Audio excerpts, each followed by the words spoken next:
सभी दर्शकों को मेरा नमस्कार।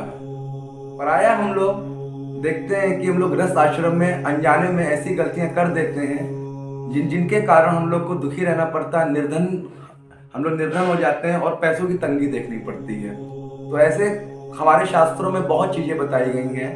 तो आज मैं आपको 5 चीज़ें मोटी मोटी बताता हूँ जो हम लोग गृहस्थ आश्रम में गलतियाँ कर रहे हैं और हमको इन गलतियों को सुधार करनी चाहिए। अगर नहीं करेंगे तो आप 110% अपने जीवन में तंगी ही देखेंगे, पैसा टूटता ही देखेंगे, रोग आते ही हुए देखेंगे अपने घर में। तो इसी में पहले क्रम में मैं चलता हूँ।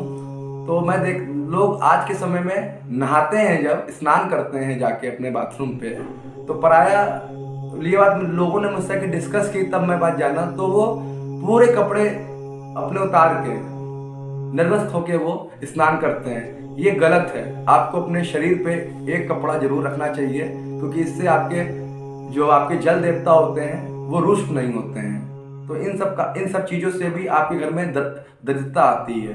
दूसरा, नहाते वक्त हम लोग का जो फेस होता है, कुछ लोग दक्षिण रखते हैं, कुछ अपना पश्चिम रखते हैं, कुछ उत्तर। नहाते वक्त हमारा फेस हमेशा हमारा जो होता है, चेहरा होता है, वो हमेशा पूरब की मुख होना चाहिए। पूरब की मुख हमको होके नहाना चाहिए और बैठ के नहाना चाहिए। स्नान जो भी करना चाहिए हमको, वो बैठ के करना चाहिए। तो इससे भी आप देखेंगे रोगों में आपके यहाँ कमी आ जाएगी।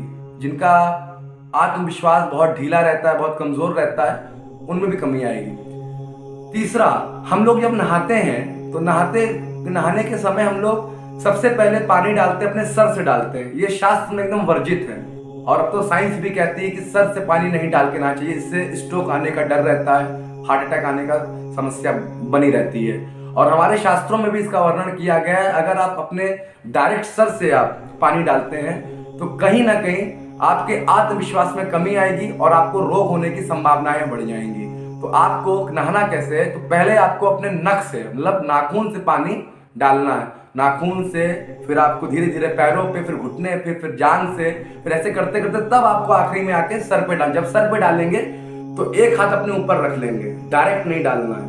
तो आप देखेंगे इससे आपको जो रोगों में कमियां थी, आत्मविश्वास आपका टूटा रहता था, वो ठीक हो जाएगा। चौथा उपाय, मैं देखता हूं कि जब भी आज के समय में मैं देख रहा हूं कि लोग ये गलतियां बहुत कर रहे हैं, बहुत करते हैं। जैसे कि मंदिर, आपके जो पूजा घर होता है, जो आपका पूजा स्थान होता है, जब भी कोई बाहर से व्यक्ति आए तो उसकी डायरेक्ट नजर मंदिर पे, आपके पूजा स्थल पे नहीं पड़नी चाहिए। अगर पूजा स्थल की अगर पूजा स्थल पे अगर सामने वाले की नजर पड़ती, चाहे क्यों ना वो आपका रिलेटिव ही क्यों ना, अगर वो बाहर से आ रहा है, तो शास्त्र कहता है आपके घर में दरिद्र आना शुरू हो जाएगी। क्यों? क्योंकि वहां पे नजर लग रहा है, एक दोष बन रहा है। तो आप अपने रिलेटिव्स को गेस्ट रूम में बैठाइए, ड्राइंग रूम में आप बैठाइए, और बेडरूम में और पूजा स्थल पे कतई नहीं बैठाइए। अगर पूजा आपके स्थल दिख जाएगा, आपका बेडरूम पे भी लोग बैठेंगे, तो इससे घर में भी समस्याएं आएंगी, दरिद्रता घर में आएगी। पांचवा, मैं आजकल ये देख रहा हूँ, बहुत टाइम से लोगों से नजर में पड़ जाती हैं चीजें, तो मैं सोचता हूँ कि तुरंत बताऊं, लेकिन तुरंत बताना उचित नहीं रहता है, क्योंकि जिसकी जितनी बुद्धि, जिसको जितना ज्ञान, वो वैसे ही करता है। तो आपको कभी भी अपने गेट के सामने, अपने मुख्य द्वार के सामने, आपको जूता, चप्पल, झाड़ू ये नहीं रखनी है। जैसे ही आप जूता, चप्पल, झाड़ू अपने गेट के सामने रखते हैं और जो बाहर के लोग निकलते हैं या आपके घर में कोई आता है, उनकी नजर पड़ जाती है, तो इससे भी घर में दरिद्रता आती है। तो आपको इन बातों का विशेष ध्यान रखना। हमारे शास्त्रों में कई ऐसी बातें बताएंगे, तो मैं आपको सामने खाली 5 लिखे आया हूँ।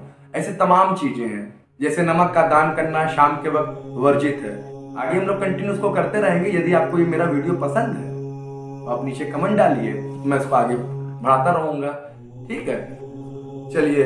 तो अब मैं आपसे एक बात कहना चाहता हूँ कि मेरे पास एक फोन आया था पूर्व में कुंडली को लेके। तो आने वाले टाइम में मैं उस कुंडली को लेके आऊंगा और आप लोग देखिएगा कि समस्याएं एकदम से कैसे घिरती हैं। सब कुछ अच्छा चल रहा है तो मतलब आप सतर्क हो जाइए, कुछ ना कुछ गड़बड़ है। ठीक है, इसको आगे कंटिन्यू करेंगे। चलिए, यदि आपको ये मेरा वीडियो पसंद है, आपको इस वीडियो से जानकारी आपको मिली है, तो मेरे वीडियो को लाइक करिए, मेरे वीडियो को शेयर करिए, मेरे चैनल को सब्सक्राइब करिए। धन्यवाद।